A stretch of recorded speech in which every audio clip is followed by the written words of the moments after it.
Sarajevo, 28 de junio de 1914. Una mañana cargada de tensión. El archiduque Francisco Fernando recorre la ciudad en un coche descubierto. Minutos antes, una bomba ha fallado. El heredero sigue vivo, irritado, pero intacto.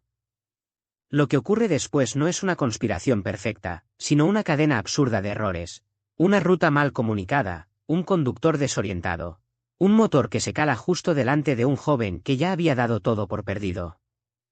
2 disparos. Y el siglo XX cambia de dirección. Pero hoy no vamos a repetir esa historia.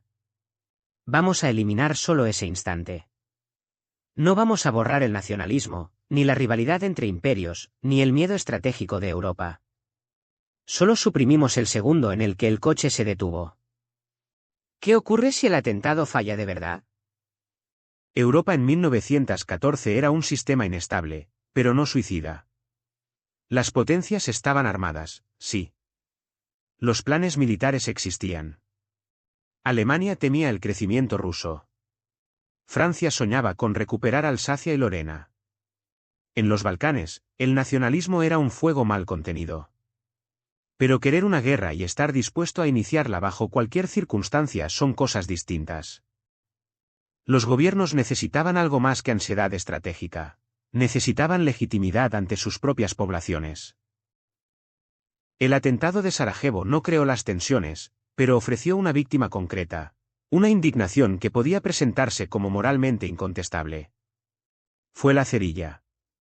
Si retiramos esa cerilla, el gas sigue ahí. Lo que cambia es la velocidad de la explosión. En nuestra hipótesis no alteramos ideologías ni estructuras económicas. No convertimos a los generales en pacifistas ni a los nacionalistas en moderados. Solo evitamos el error mecánico. El coche no se detiene. Francisco Fernando regresa a Viena. Las tensiones continúan. Serbia sigue siendo un problema. Pero sin un heredero muerto, el honor imperial no ha sido humillado públicamente. La presión emocional disminuye y la diplomacia gana margen. En historia, el margen lo es todo. Austria no deja de ver a Serbia como amenaza. Las detenciones en Bosnia serían inevitables. Las exigencias diplomáticas, durísimas. La retórica, incendiaria. Pero una invasión inmediata ya no es una reacción obligada, sino una decisión debatible. Francisco Fernando comprendía la fragilidad interna del imperio. Su proyecto federal buscaba integrar a los eslavos dentro del sistema. Con el vivo, el sector más radical pierde el argumento emocional que necesitaba para imponer una guerra total. ¿Habría habido conflicto igualmente? Es posible. Los Balcanes eran inestables. Pero sin asesinato, la escalada automática desaparece. La crisis se transforma en presión diplomática severa, no en guerra continental. Austria castiga, pero quizá no se suicida. Alemania vivía con una ansiedad estratégica real. El crecimiento ruso preocupaba profundamente a su Estado Mayor. Los planes militares contemplaban un enfrentamiento antes de que el equilibrio cambiara. Pero Berlín necesitaba justificar ante su población una guerra preventiva. El plan Schlieffen no podía activarse sin una narrativa clara de reacción. Sin Sarajevo, Alemania pierde la oportunidad de presentar el conflicto como inevitable. El miedo persiste, pero la urgencia disminuye. ¿Significa eso que el militarismo desaparece? No. El nacionalismo, el antisemitismo y el autoritarismo ya existían. Pero sin la derrota traumática de 1918, el terreno para un movimiento como el nazismo sería radicalmente distinto. No imposible, pero mucho menos fértil. La historia no elimina ideas. Cambia las condiciones en que prosperan. Rusia, aquí la incertidumbre es mayor. La guerra fue el catalizador del colapso ruso, pero el sistema ya mostraba fisuras. La revolución de 1905 había revelado la fragilidad del zarismo. La industrialización era rápida, pero desigual. La tensión social era real. Sin millones de muertos y sin colapso militar, Es difícil imaginar una revolución en 1917 tal como la conocemos. Pero eso no garantiza estabilidad eterna. Es posible que Rusia hubiera evolucionado lentamente hacia una monarquía constitucional. También es posible que una crisis posterior desencadenara otra revolución bajo condiciones diferentes. La diferencia no es la existencia o no de cambio, sino su ritmo y su violencia. Sin la guerra, Lenin no regresa en un tren sellado. Sin el colapso del ejército, los bolcheviques pierden su momento perfecto.